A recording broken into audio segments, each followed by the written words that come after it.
नमस्ते, good morning, सुप्रभात दोस्तों। स्वागत है आपका द स्टडी इन विलेज में। आज है 5 अप्रैल। तो चलिए आज के वीडियो के करंट अफेयर्स की शुरुआत करते हैं। इस वीडियो में आपको जनसत्ता, दैनिक जागरण या फिर द हिंदू के जो एडिटोरियल होते हैं, जो कि हम हिंदी में डिस्कशन करते हैं, हिंदी में यहाँ पे डिस्कस किया जाता है। तो और इसके अलावा 2 वीडियो और आते हैं जिसमें हम पॉलिटी का सेशन लेके चल रहे हैं, और एक वीडियो आपका बैक ईयर पेपर चल रहा है जिसमें हम बैक ईयर क्वेश्चन पेपर कर रहे हैं हिस्ट्री के। वो किसी भी एग्जाम के हों, जैसे कि बीपीएससी, आरओ, यूपीएससी, यूपीपीसीएस के जिसके भी होते हैं बैक ईयर पेपर, उसके सॉल्व किए जाते हैं। वो वीडियो आपको शाम 4 बजे देखने को मिलती है, और ये वीडियो सुबह करंट अफेयर्स की आपको सुबह 8 बजे देखने को मिलती है। ठीक है, तो चलिए आज के डिस्कशन करते हैं। यहाँ पे देखिए, दूध में जहर की मिलावट, यानी कि ये एक मुद्दा बहुत ज़्यादा ही इस टाइम पे बना हुआ है न्यूज़ में। और ये न्यूज़ में क्यों है, ये सारी चीज़ें हम डिस्कस करेंगे कि ये न्यूज़ में क्यों है, न्यूज़ में इसका होने का क्या कारण है, या फिर ये इसमें कौन कौन से पदार्थ क्या मिलाया जाता है जिससे कौन क्या नुकसान हो सकते हैं शरीर के स्वास्थ्य पर, यही सारी चीज़ें हैं। तो चलिए डिस्कशन स्टार्ट करते हैं। देखिए यहाँ पे कहा गया है, देखिए, विज्ञान ने जिस दूध को पूर्ण आहार और आयुर्वेद ने अमृत कहा है, ठीक है, उस दूध को मुनाफा कमाने के लालच में मिलावट कर लोगों के सेहत के साथ खिलवाड़ किया जा रहा है। चंद्र पैसों के लिए या फिर कुछ मुनाफा कमाने के लिए उसमें तरह तरह के पदार्थ मिलाए जाते हैं, तरह तरह की मतलब जहरीले पदार्थ मिलाए जाते हैं, जिससे मनुष्य के स्वास्थ्य पर निगेटिव प्रभाव पड़ता है, नकारात्मक प्रभाव पड़ता है। तो उसी के संबंधित बातचीत की गई है। यहाँ पे देखिए, यहाँ पे बताया गया है कि सर्वोच्च न्यायालय ने दिसंबर 2011, दिसंबर 2014 और अगस्त 2016 में केंद्र और राज्य सरकारों को मिलावटखोरी के खिलाफ सख्त कानून बनाने की सलाह दी थी। गौरतलब है कि राजस्थान, उत्तर प्रदेश और दिल्ली सहित विभिन्न हिस्सों में दूध में मिलावट के मतलब बहुत तगड़े से की जा रही है। और यहाँ पे देखिए बताया गया है इसमें कि जग जाहिर है कि नेशनल सर्वे रिपोर्ट में यह जाहिर हो चुका था कि दूध में खतरनाक एल्फोटॉक्सिन, ठीक है, एल्फोटॉक्सिन और एंटीबायोटिक्स मिलाया जाता है, जिससे हमारा लीवर हमेशा के लिए खराब हो जाता है। तो आप लोग ये ध्यान दे दीजिए, एक मिनट, आप लोग ये ध्यान जरूर दीजिएगा कि कौन सा पदार्थ मिलाया जाता है, क्या मिलाया जाता है और उससे कौन सा अंग खराब होता है, क्योंकि एग्जाम में इसका क्वेश्चन बनने की संभावना ज़्यादा। ये तो नहीं बनेगा ना कि कहाँ मिलावट देखी गई, क्यों देखी गई। तो हमारे लिए तो इंपॉर्टेंट यही है कि अंग कौन सा खराब होता है, तो लीवर खराब होता है, जिसमें हमेशा के लिए लीवर खराब हो जाता है। तो क्या मिलाया जाता है, एल्फोटॉक्सिन मिलाया जाता है और एंटीबायोटिक्स मिलाया जाता है, ठीक है। इससे क्या होता है कि उसमें झाग बहुत ज़्यादा बनने लगता है, सोचते हैं कि अच्छा दूध है, और उससे क्या होता है कि लीवर खराब हो जाता है और कैंसर जैसी बीमारी की चपेट में आ जाते हैं, जिसमें आँख, दांत, गुर्दे हमेशा के लिए साथ छोड़ सकते हैं। मिलावटी दूध पीने से बच्चों को ही नहीं बल्कि बड़ों की हड्डियां भी कमज़ोर हो जाती हैं। तो ये चीज़ आप ध्यान रख लीजिएगा, बहुत ही इंपॉर्टेंट है, इसको चाहे नोट करके रख लीजिएगा, ठीक है।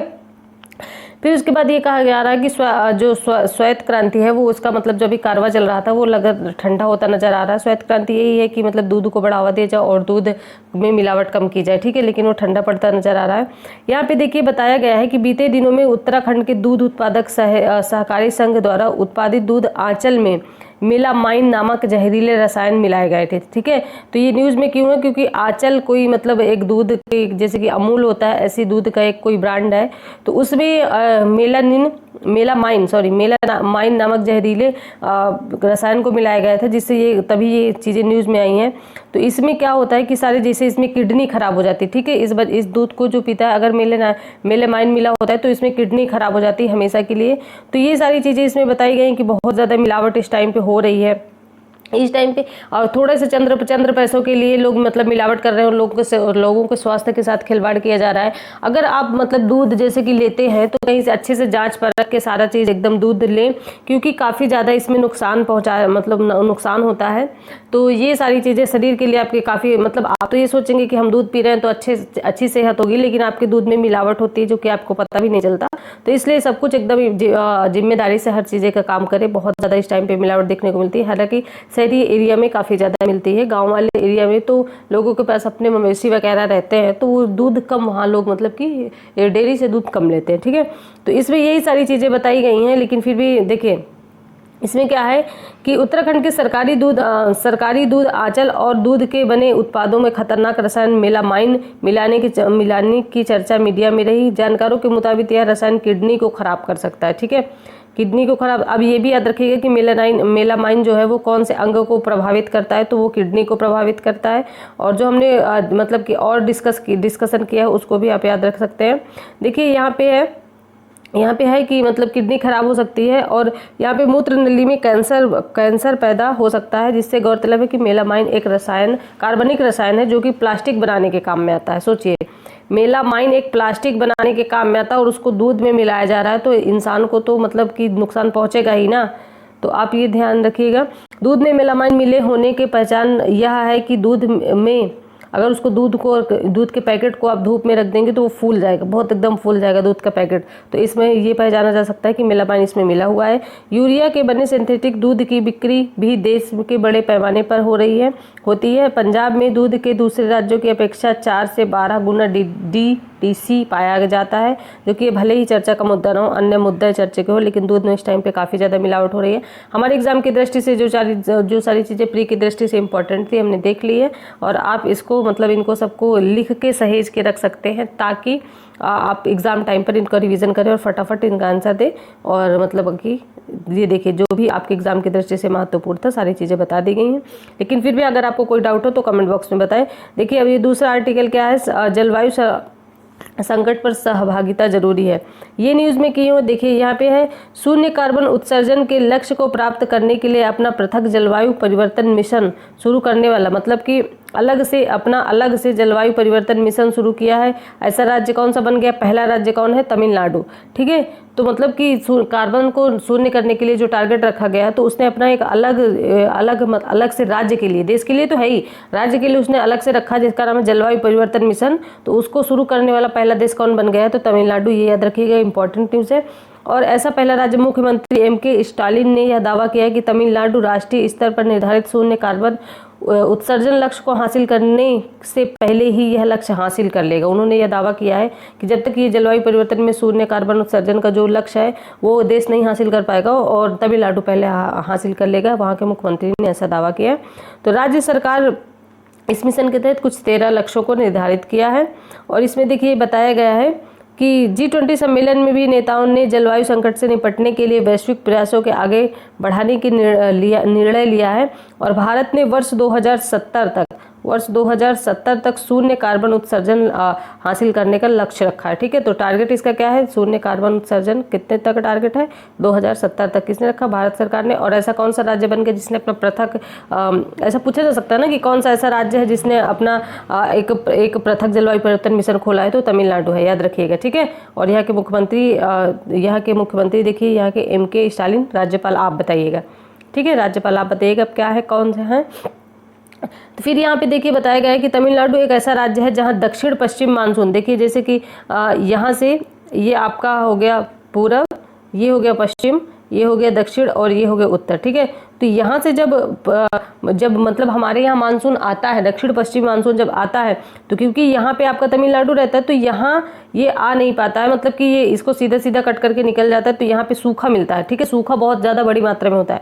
लेकिन अब जैसे ही ये मानसून इधर से वापस लौटता उत्तर पूर्वी मानसून वापस लौटता है, तो फिर ये सर्दियों में तमिलनाडु में बारिश करवाता है, जिससे क्या होता है कि यहाँ पे बहुत ज़्यादा बाढ़ आ जाती है। तो ऐसा क्वेश्चन भी पूछा गया है कि कौन सा ऐसा राज्य है जहाँ पे ठंडी या सर्दियों में बारिश होती है? तो वो तमिलनाडु है। ठीक है, तो इसमें यही सारी चीज़ें बताई गई कि दक्षिण पश्चिम मानसून के आगमन के समय वृष्टि छाया क्षेत्र बन जाता है। यहाँ की वृष्टि छाया क्षेत्र का मतलब जहाँ बारिश नहीं होती है, और बन जाने के कारण भयंकर सूखे की चपेट में आ जाता है। और जब लौटते हुए मानसून, उत्तर पूर्व मानसून, जो कि अभी मैंने बताया लौटते हुए मानसून, यहाँ वर्षा होती है, तो लगभग बाढ़ की स्थिति उत्पन्न हो जाती है तमिलनाडु में। ठीक है, तो कभी बाढ़, कभी और वो सूखा, ये बहुत बड़ी बात है, मतलब कि बहुत इम्पॉर्टेंट वो है कि सारी ऐसे नहीं होना चाहिए, एकदम मौसम थोड़ा सा अनुकूल होना चाहिए।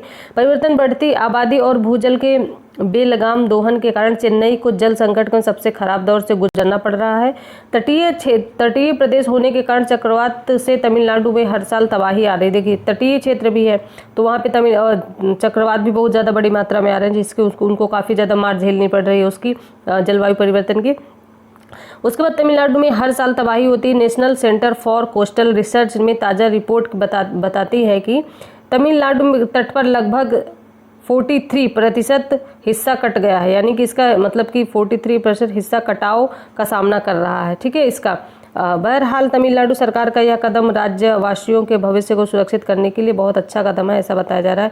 तो इसमें ये सारी चीज़ें बताई गई हैं और इसमें अगर आपको कोई डाउट हो तो आप पूछिएगा। देखिए अब हम लोग देख लेते हैं कि तमिलनाडु कहाँ है। तो ये है तमिलनाडु, एक मिनट, ये है आपका तमिलनाडु। देखिए यहाँ पे दिख रहा होगा। अगर हम इसको पूरा मैप में ऐसे जूम करके देखेंगे तो ये है, जो कि ये छोटा सा है और ये पूरे भारत पे है, ठीक है। अब तो देखिए यहाँ पे तटीय एरिया है, तो यहाँ का ये जो है इसमें बताया गया कि 43% ये कट चुका है, ठीक है, कटाव का मतलब सामना कर रहा है। और चूंकि यहाँ से मौसम इधर से केरल से प्रवेश करता है, जो कि मतलब मानसून केरल से प्रवेश करता है, तो पूरे भारत में यहाँ से प्रवेश करेगा, पूरे भारत में चला जाएगा और यहाँ पे नहीं आएगा, ठीक है। तो इसको तभी जो हमारे यहाँ जब मानसून आता है तब तमिलनाडु में बहुत ज़्यादा वर्षा, मतलब बहुत ज़्यादा क्या वर्षा होती ही नहीं है, वो वृष्टि छाया प्रदेश बन जाता है, ऐसा बताया गया है। फिर जब इधर से मानसून लौटता है तब ये यहाँ पे बहुत तगड़े से वर्षा करके जाता है, जो कि सर्दियों में बहुत ज़्यादा वर्षा होती है। तो यहाँ पे, और क्योंकि ये तटीय किनारा है, देखिए ये तटीय किनारा है, समुद्र से लगा हुआ है, तो यहाँ पे चक्रवात भी बहुत आते हैं। तो ये है आपके बंगाल की खाड़ी, ये है पाक जलमंडू मध्य, ठीक है, पाक जलमंडू मध्य, ये है आपका हिंद महासागर, ये है आपका लक्षद्वीप सागर, और ये केरल है, ये कर्नाटक है, आंध्र प्रदेश है। आप ये ध्यान रखिए कि कौन कौन से एरिया इनको टच करते हैं, कौन कौन से एरिया आपके तमिलनाडु को टच करते हैं, ठीक है, कौन कौन से राज्य, ये तो पता है, अब पता ही हो गया कौन कौन से राज्य। इसके मैंने इसके मुख्यमंत्री बता दिए हैं, स्टालिन जी। अब इसके राज्यपाल आप बताइएगा। ये है श्रीलंका, ठीक है, तो ये चीज़ें हैं। ये है आपका चेन्नई, जो कि इसकी राजधानी है, ठीक है। तो चलिए आगे बढ़ते हैं। इसका मतलब इसमें भौगोलिक मैप में भी देख लेते हैं थोड़ा। देखिए यहाँ पे सारी चीज़ें बताई हुई हैं, ठीक है। गल्फ ऑफ मन्नार, ये सारी चीज़ें आपको बताई गई हैं। जावेदी, सेवेरॉय, नीलगिरी, ये सारी चीज़ें एग्जाम में पूछी जाती हैं। तो इनको आप क्रम से याद रख लीजिएगा कि उत्तर सबसे ऊपर कौन है, उत्तर में कौन है, फिर उसके नीचे कौन, फिर उसको ऐसे लाइन से लगाने के लिए आ जाता है, ठीक है। फिर ठीक है, यूपीएससी जैसे एग्जाम में या यूपीपीसी जैसे एग्जाम में से पूछता है कि तमिलनाडु की कौन कौन सी है जो लाइन से, मतलब कि उत्तर से दक्षिण है या दक्षिण से उत्तर है, तो आप इनको यह ध्यान रख लीजिएगा, ठीक है। तो आई होप आपको सारी चीज़ें क्लियर होंगी, लेकिन फिर भी अगर आपको कोई डाउट हो तो फिर कमेंट बॉक्स में बता दें और सजेशन जरूर दें, फीडबैक भी दे दें, क्योंकि फीडबैक देने से हमको ये पता चलता है कि आपको चीज़ें पसंद आ रही हैं कि नहीं पसंद आ रही। और इसमें कुछ ऐड करवाना चाहते हैं तो मतलब ऐड भी करवा सकते हैं, कुछ अगर ऐड करवाना है और तो आप कमेंट बॉक्स में बता सकते हैं।